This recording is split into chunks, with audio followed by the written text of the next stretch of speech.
কোনো কিছু চিন্তা না করেই টুনাটুনি বাড়ি থেকে বের হয়ে পড়লাম। কোথায় যাব নিজেও জানি না, তবে ঘরে আর থাকবো না। অনেক তো ঘরে থেকেছি, সারাক্ষণ থেকেছি, এখন আর ঘরে থাকতে মন চাইছে না। এখন শুধুমাত্র বাহিরে যাব। কোথায় যাব জানি না, কিন্তু বাহিরে যাব।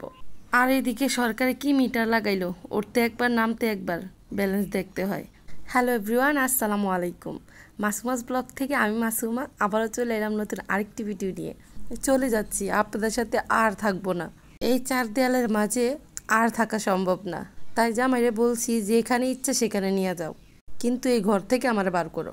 তো জামাইও সেই কথার ফায়দা উঠাইয়া আমার নিয়ে গেল চটপটি খাওয়াইতে।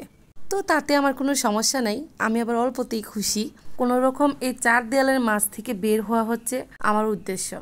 সাথে যদি ফ্রিতে চটপটি পাই তাহলে সমস্যা কি বলেন তো। আমরা চলে আসলাম কুমিল্লা কান্দিরপাড়। আর কান্দিরপাড় এসে সোজা চলে আসলাম নিউ মার্কেটের দোতলায় চাচার চটপটি খেতে। আপনাদের ভাইও একটা ফায়দা উঠাইলো, তার কান্দিরপাড়ে একটা কাজ ছিল, সে কাজও সারলো, সাথে আমার আবদারও পূরণ করলো। আসলে দুনিয়াতে সবাই সবার স্বার্থ বোঝে, বুঝছেন? স্বার্থ ছাড়া কেউ এক পাও দেয় না। যাই হোক, মজা মজা করে দুজন চটপটি খাচ্ছিলাম। আর কি করছিলাম জানেন? আর পাশের সিটে বসা প্রেমিক প্রেমিকার ঝগড়া শুনছিলাম। যাই হোক, এগুলো দেখে হাসি পাচ্ছিল। কেন পাচ্ছিল সেটা বলবো না, তবে আলহামদুলিল্লাহ। তো আমাদের চটপটি খাওয়া শেষ, অনেকক্ষণ ছিলাম সেখানে, কিছুক্ষণ বসে বসে পাইচারিও করছিলাম।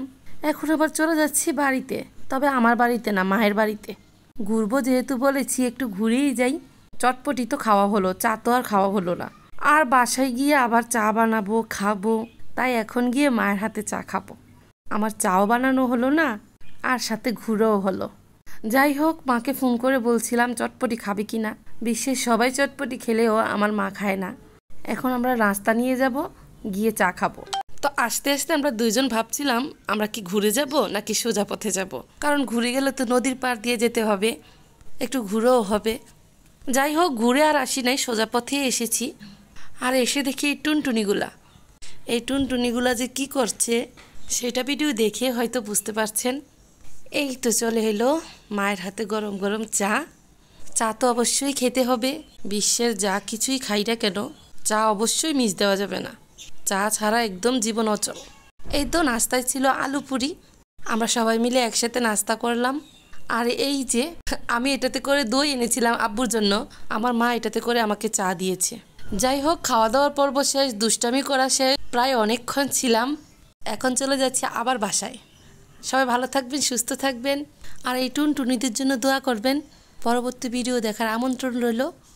টাটা, বাই বাই, আল্লাহ হাফিজ।